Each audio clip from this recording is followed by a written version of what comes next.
the idea to use the mask? Because I think you start this, and this is why Yeah. now you are using. Basically, it's the way for me to not give the world the intimate picture of why I do what I do. I grew up reading magazines and watching, and I put together that some people would get pictures and film of themselves that they didn't like. So this is the way of hiding, my truth. So I can trust my art and be what I want, and then in return, never worry about it looking bad. You got to deal with this. I don't have to worry about my hair or my face or whether I look older or bigger or smaller, all that bullshit. I can perform and talk to myself under here. I can be irritated, I can be pissed, I can be in love, and I don't have to share that with everyone. They can just deal with what they have to deal with. This is all you need to know anyway. This holds my feelings of what I am all the time without ever escaping it. The first time of Slipknot in Mexico, and also not it's the first time we have the Notfest, the festival of Slipknot. Of course, the Mexicans we are excited about it, but what are your expectations about this first time for you in Mexico? I don't know if it's your really first time, if you come to vacation or something like that. Yeah, I mean, I've been here on a cruise, no big deal, Cancun, Cozumel. This is my first real trip. Our expectations are always the same, and that is just to do the very best we can. We don't expect too much out of the fans because we allow them to be what they are. But the voice down here is loud and clear. We were just going to do a regular show with a couple bands, and the fans spoke, and they said, well, Knotfest is something Slipknot, so we want Knotfest. We don't want to wait years and years for that. So the voice is a beautiful voice, and if they speak, they will receive. So I don't have expectations. I don't worry about ticket sales or money or these kinds of things. I just know it's going to be everything they want and everything we want.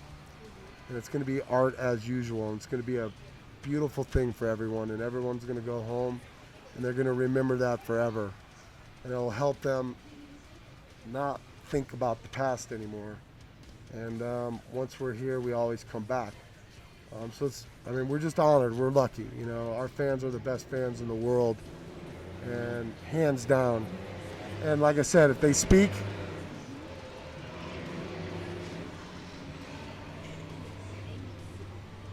we listen. So we love our fans. So it's an honor to finally get down here and put on a proper show. I had the opportunity to saw my first time with Slipknot was in a Mayhem Festival, and was really is one of my best concerts in my life, and I recommend totally.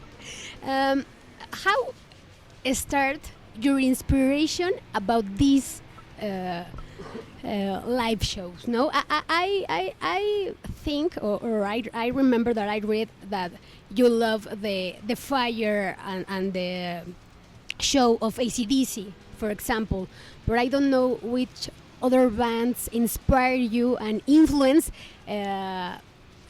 everything that you do finally in your live acts. I'd say the majority of my inspiration would come from something like a Pink Floyd, only because in my opinion, they have minor music and great melody and high content art, and things that move, and movies, and that's the majority of what I want to do. My inspiration is try to bring something to metal that has never been created before or after us. And but then I take all my experience from being a kid, things like AC/DC and Kiss and things like this that just blew me away when I was a kid. When I went and saw AC/DC for the first time, it was on the For Those About to Rock tour, and they had two giant cannons that would come out. And Brian Johnson would be like, you know, the song would break down, whoop, there'd be a big pause, and he'd be like, fire. And those cannons would go off, and everybody would jump, because it was so, back in the old days, things were loud. Big, big, big, big bombs. But what was cool was that the cannons were on each side of the stage. And when the smoke would come out, there'd be smoke rings. And Brian would be standing in the middle. And when he'd say fire, they would go off at exactly the same time, and the smoke rings would meet and go through each other right in the middle of the stage. And I recognized very early in my life that someone had to make that happen that way. That it took more than just an idea. Yeah. And that fascinated me. That, because art is we to me. And my show is only as good as my tech. We're in it together. So my show is only as good as the pyro. Yeah, I want stuff to blow up, but it's got to be blown up right. It's got to be blown up on cue. It's got to look good. So I got obsessed with all that stuff because it's lots of people talking about something that we're all going to get to see. So I love all that stuff, and I want that to be a part of Slipknot, but it's not the most important part of Slipknot. No. Yeah. Of course, it's one of the parts important of the band, I think. Yeah, absolutely. By this time in our career, you know, it's not just the music, it's not just the mass, it's not just the show, it's all of it. It always was, but people had to figure it out. You know, is the music most important? Are they big because they wear masks and play music? Are they crazy? No, we were telling everybody, this is what we created. It's never going to change. This is what we're bringing to the world right now. This is what we're going to do, and we're going to evolve it for the rest of our career. So now, you know, it's all of it. It's you can't have Slipknot without the mask or the show. You can't have the music. You know, it's all Slipknot. It's one painting. Yeah.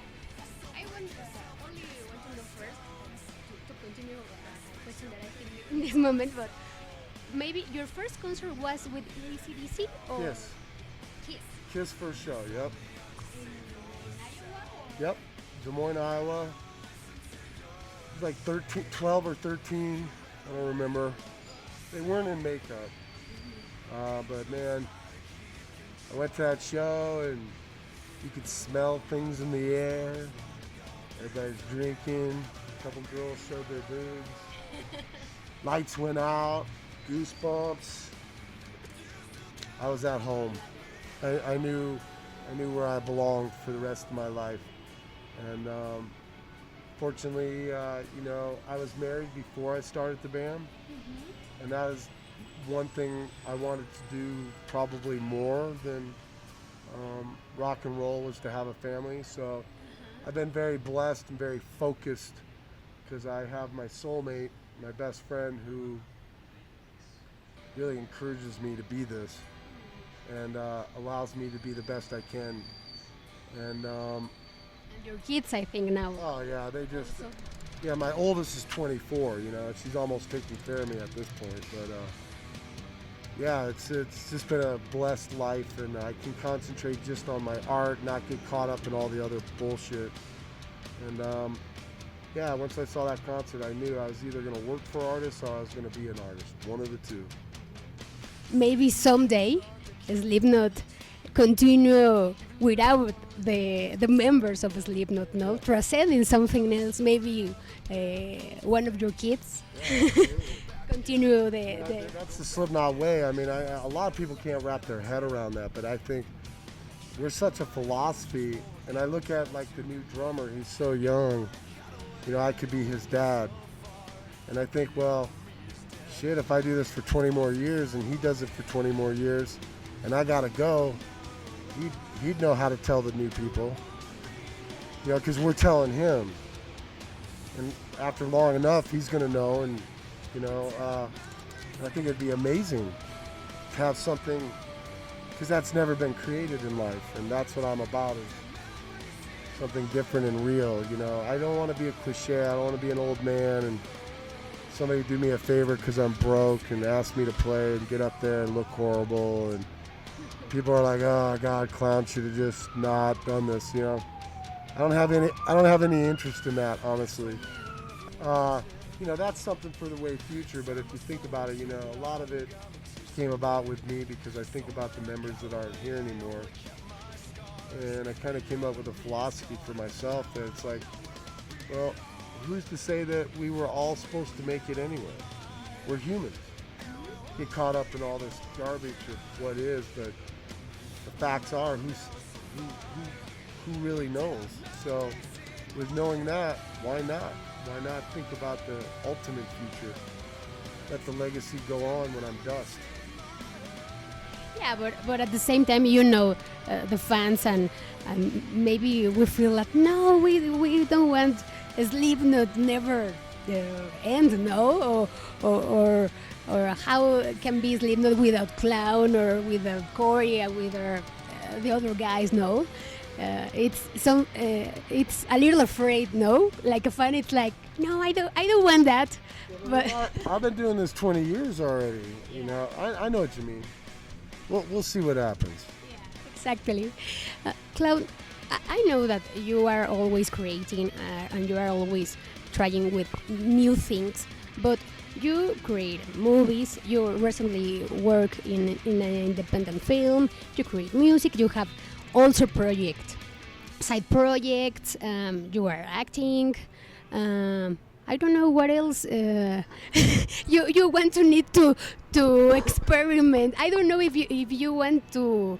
I need to chill out. That's what I need to do. That's the only thing left to do is relax. I just can't relax. I don't know. It's kind of. But I think that your mind not leave you. I know it's gotten to the point too. I mean, I sit back and like my management can't even stand talking to me and stuff because it's like. They wonder if it's ever going to be enough, anything, man. I'm getting to the point where I'm like, well, I have kind of done everything, maybe not to the fullest extent, but I've tried everything. Some things I've tried I don't like. Some things I've tried I want to do more of. But, I'm getting to a point where I don't know if it even matters anymore, I just feel like, I don't know. I gotta chill out, just take in life a little bit more. Yeah, maybe it's time. But for example, you said that maybe in 2017, I think, we have a new album of Slipknot and a conception album and a double album. That needs a lot of work. Oh yeah. Well, I mean, like I said, I'm going to be doing this for a while, so we're going to make sure if we continue in the future that it's different. There's still some goals. It'd be nice to have a double album. Especially a concept, but like you said, it takes a lot of work. If it doesn't show its face, then it won't be completed. Well, I think that for me, it's enough. We can talk a lot of time, but I think for now it's enough. Do you want to say anything else in special for your fans? Yeah, I just like to say, we love all of you. Thanks for constantly believing in us and yourselves. Keep yourselves safe. We'll see you December 5th, Mexico City, Toluca. Is that how you pronounce that? We'll see you there, and it's going to be a once-in-a-lifetime thing, and we're going to continue to come down here. So just keep your voice loud and clear. We're listening, and thank you for everything. Thank you. Thank you, Clown.